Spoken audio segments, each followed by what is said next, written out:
नमस्कार मेरे प्यारे दोस्तों, आशा करता हूँ आप सभी स्वस्थ और मस्त होंगे और आप सभी को आपके अपने अध्ययन केंद्र समर्पण विद्यापीठ में तहे दिल से स्वागत है। जी हाँ दोस्तों, हम लोग कक्षा 10वीं का जो काव्य खंड पढ़ रहा हूँ, दो अध्याय अभी तक बचे हुए हैं, ठीक है ना। एक लौट कर आऊँगा, मेरे बिना तुम प्रभु, समझ ना। इस शीर्षक दो ही हम लोग को पढ़ना है काव्य खंड। अब तक जो है पढ़ाया गया है उसको भी आप लोग देख लीजिएगा और उसमें लगे कि भैया कुछ ना कुछ संशोधन करने की आवश्यकता है तो आप लोग निस्संदेह मुझे सूचित करेंगे, ठीक है। अभी हम लोग चलते हैं, आज का जो मुख्य हम लोग का केंद्र बिंदु है उसको हम लोग पढ़ते हैं, समझे ना। देखिए, इस लौट कर आऊँगा फिर उनका जो लेखक है जीवन आनंद दास, समझे ना, जीवन आनंद दास। तो इनके बारे में हम लोग जान ले। बांग्ला के सर्वाधिक सम्मानित एवं चर्चित कवियों में से एक जीवनानंद दास का जन्म 1899 ईस्वी में हुआ था। रविन्द्रनाथ के बाद, समझना, रविन्द्रनाथ टैगोर के बाद बांग्ला साहित्य में आधुनिक काव्य आंदोलन, समझे ना, किसके बाद तो याद सकता है भैया, तो इसमें आप लोगों को लिखना होगा रविन्द्रनाथ के बाद। काव्य आंदोलन को जिन लोगों ने योग्य नेतृत्व प्रदान किया था उनमें सबसे अधिक प्रभावशाली एक एवं मौलिक कवि जीवनानंद दास ही है। इन कवियों के सामने सबसे बड़ी चुनौती के रूप में था रविन्द्रनाथ का स्वच्छ दंतवादी काव्य। स्वच्छ अंतवाद से अलग हटकर कविता की नई यथार्थवादी भूमि तलाश करना सबसे महत्वपूर्ण कार्य था, समझना। इस कार्य में अग्रणी भूमिका जीवनानंद दास की रही। उन्होंने बंगाल के जीवन में रच बस कर उसकी जड़ों को पहचाना और उसे अपनी कविता में स्वर दिया। उन्होंने भाषा, भाव एवं दृष्टिकोण में नई शैली, सोच एवं जीवन दृष्टि को प्रतिष्ठित किया, समझे ना। सिर्फ 55 साल की उम्र में जीवनानंद दास का निधन हुआ, समझे ना। निधन एक मर्मांतक दुर्घटना में हुआ था, समझे ना, एक दुर्घटना में हुआ था सन 1954 में। तब तक उनके सिर्फ 6 काव्य संकलन प्रकाशित हुए थे। जब वे निधन हुआ था उनके तो 6 ही काव्य उनका संकलित हुआ, प्रकाशित हुआ था, समझे ना। और रहते तो आगे भी करते, लेकिन क्या कीजिएगा। तो उसमें से कौन कौन थे? झरा पालक, धूसर पांडुलिपि, वनलता सेन, महापृथ्वी, सातटी तरार तिमिर और जीवनानंद दासेर श्रेष्ठ कविता। उनके अन्य काव्य संकलन रूपसी बांग्ला, बेला अबेला कालबेला, मन विहंगम और आलोक पृथ्वी जीवन के बाद प्रकाशित हुई। कुछ जीवन उनके बाद प्रकाशित हुए। उनके निधन के बाद लगभग 100 कहानियां और 13 उपन्यास भी प्रकाशित हुए। समझ, निधन के बाद लगभग 100 कहानियां और 13 उपन्यास प्रकाशित किए गए। जब मरे हुए थे तब, जब निधन हुआ तो उस समय 6, बट बाद में उनका काव्य संकलन था, समझे ना। ये कहानियां की बात कर रहे हैं। वनलता सेन काव्य ग्रंथ की वनलता सेन शीर्षक कविता को प्रबुद्ध आलोचकों द्वारा रविन्द्रोत्तर युग की श्रेष्ठ प्रेम कविता की संज्ञा दी गई है, समझ, प्रेम कविता की संज्ञा दी गई है। कौन कविता? वनलता सेन। वस्तुतः यह कविता बहुयामी भाव व्यंजना का उत्कृष्ट उदाहरण है। निखिल बंग रविंद्र साहित्य सम्मेलन के द्वारा वनलता सेन को 1952 ईस्वी में श्रेष्ठ काव्य ग्रंथ को पुरस्कार दिया गया था। यहाँ समकालीन हिंदी कवि प्रयाग शुक्ल द्वारा भाषा त्रित जीवनानंद दास की कविता प्रस्तुत है। यह कवि की अत्यंत लोकप्रिय और बहुत प्रचारित कविता है।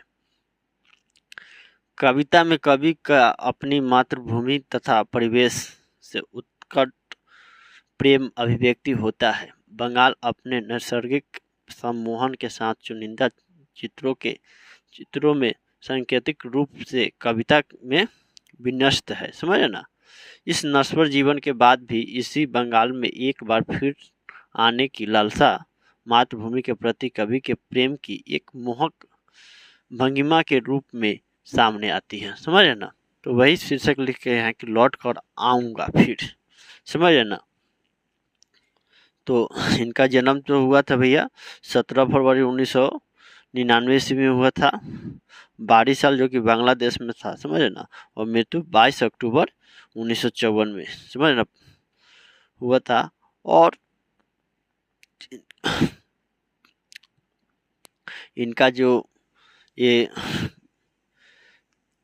क्या बोलते हैं, प्रकट कर रहे हैं अपना इस प्रस्तुत कविता के माध्यम से, लौट कर आऊँगा, समझ ना, लौट कर आऊँगा फिर कवि प्रयाग शुक्ल द्वारा भाषांतरित जीवनानंद दास की कविता। इसमें कवि का अपनी मातृभूमि तथा परिवेश का उत्कट प्रेम अभिव्यक्त है। कवि ने इस कविता में एक बार फिर जन्म लेने की लालसा प्रकट कर अपनी मातृभूमि के प्रति श्रद्धा स्नेह को व्यक्त की है, समझ रहे ना।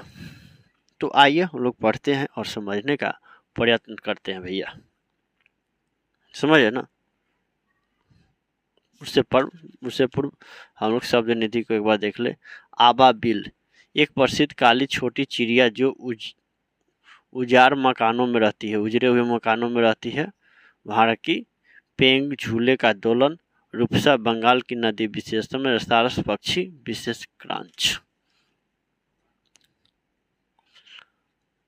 खेत है जहां धान के बहती नदी के किनारे फिर आऊंगा लौट कर, एक दिन बंगाल में नहीं शायद होऊंगा मनुष्य तब होऊंगा आबाबिल, समझ ना। तो आबाबिल मतलब क्या हो गया है कि, समझ ना, ये क्या होगा, एक प्रसिद्ध काली छोटी चिड़िया जो उजाड़े मकान में रहती है, समझ ना। तो इस कविता के माध्यम से, इस पंक्ति के माध्यम से लेखक बता रहे हैं कि धान के खेत वाले बंगाल में बहती नदी के किनारे में मैं एक दिन लौटूंगा। हो सकता है मनुष्य बनकर ना लौटूं, लेकिन आबाबिल चिड़िया बनकर अवश्य लौटूंगा, समझ ना। या फिर कौवा उस भोर का फूटेगा नई धान की फसल पर जो, समझ ना। या फिर कौवा उस भोर का फूटेगा नई धान की फसल पर जो, समझ ना।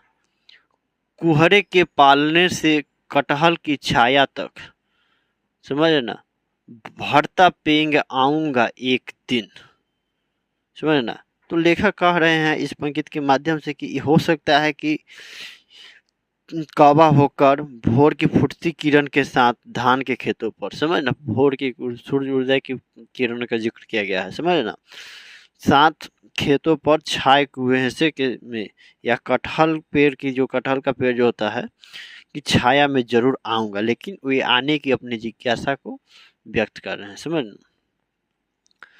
बनकर शायद हंस मैं किसी किशोरी का घुंघरू लाल पैरों में, समझ ना, तैरता रहूंगा बस दिन भर पानी में, गंध जहां होगी ही भरी घास की, समझ ना। वे कह रहे हैं ना कि हो सकता है कि या तो बन आऊंगा हंस किशोरी का, या घुंघरू लाल पैरों में होगा, तैरता रहूंगा बस दिन भर, गंध जहां होगी भरी घास की। तो इसमें कह रहे हैं कि किसी किशोरी का हंस बनकर घुंघरू जैसे लाल लाल पैरों में दिन भर हरी घास की गंध वाली पानी में तैरता रहूंगा, समझ ना। तो पहले में क्या कह रहे हैं कि चिड़िया बनकर आएंगे, फिर कह रहे हैं कावा बन करके आएंगे, समझ ना, फिर हो से कह रहे हैं उसमें भी कह रहे हैं कि मनुष्य भी ना बनूं, समझ ना, समझ ना। उसके बाद कह रहे हैं कि ये बोल रहा हूँ मैं कि कौवा बनकर आने के बाद कर रहे हैं, समझ ना। तो ये या हंस बनने के बाद कर रहे हैं, आऊंगा मैं नदियों में, नदियां मैदान बंगाल के बुलाएंगे, कौन बुलाएंगे, नदियां मैदान बंगाल के बुलाएंगे, मैं आऊंगा जिसे नदी धोती ही रहता है पानी से, इसी हरे सजल किनारे पर, समझ ना। बंगाल की मचलती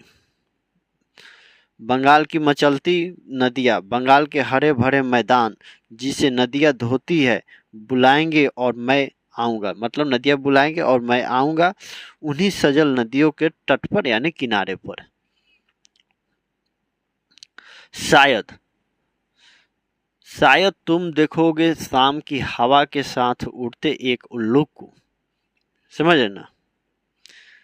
शायद तुम सुनोगे कपास के पेड़ पर उसकी बोली, घसीली जमीन पर फेंकेगा मुट्ठी भर भर चावल, शायद कोई बच्चा उबले हुए। समझ ना। तो इस पंक्ति के माध्यम से लेखक कह रहे हैं कि हो सकता है कि शाम की हवा में किसी उड़ते हुए उल्लू को देखा हो, या फिर कपास के पेड़ से तुम्हें उसकी बोली सुनाई दे। हो सकता है तुम किसी बालक को घास वाली जमीन पर मुट्ठी भर उबले चावल फेंकते हुए देखे मतलब मुट्ठी भर चावल, उबले हुए चावल का क्या मतलब, भात, समझे ना, चावल तो फेंकते हुए देखेगा।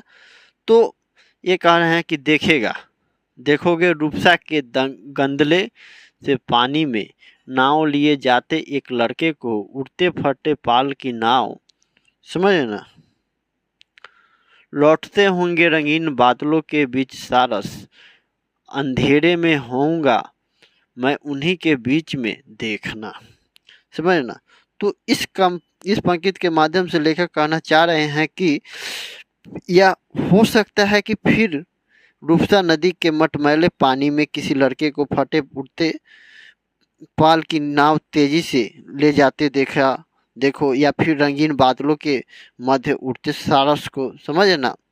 देखो सारस मतलब ये क्या हो गया, सारस मतलब एक चिड़िया, समझ, एक विशेष पक्षी, क्रॉन्च, समझ ना, उसको देखेंगे। या अंधेरे में मैं उनके बीच ही होऊंगा, तुम देखना मैं आऊंगा जरूर। लेकिन ये लेखक बता रहे हैं कि किसी न किसी रूप में आएंगे, आने की अपनी जिज्ञासा को बारंबार व्यक्त कर रहे हैं लेखक, समझ ना। तो इस पर वही आपको समझ में आ गए होंगे, समझना।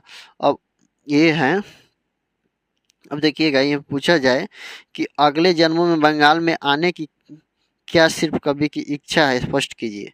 तो ये बता रहे हैं अगले जन्मों में बंगाल की आने की प्रबल इच्छा तो कवि की ही है ही, लेकिन इसकी अपेक्षा जो बंगाल प्रेमी हैं, जिन्हें बंगाल की धरती के प्रति आस्था और विश्वास है, कवि उन लोगों का भी प्रतिनिधित्व कर रहे हैं। ये लेखक ये केवल इस कविता के माध्यम से, इस पंक्ति के माध्यम से अपनी बात को, अपनी विचारों को व्यक्त नहीं कर रहे, अपितु उन लोगों का भी साथ साथ नेतृत्व कर रहे हैं, उनका भी विचारों का ये अगुवाई कर रहे हैं, जिनका ये बंगाल की मिट्टी से अथक प्रेम, अटूट विश्वास और श्रद्धा रहा है, उनका भी विचारों का ये अगुवाई कर रहे हैं, समझे ना।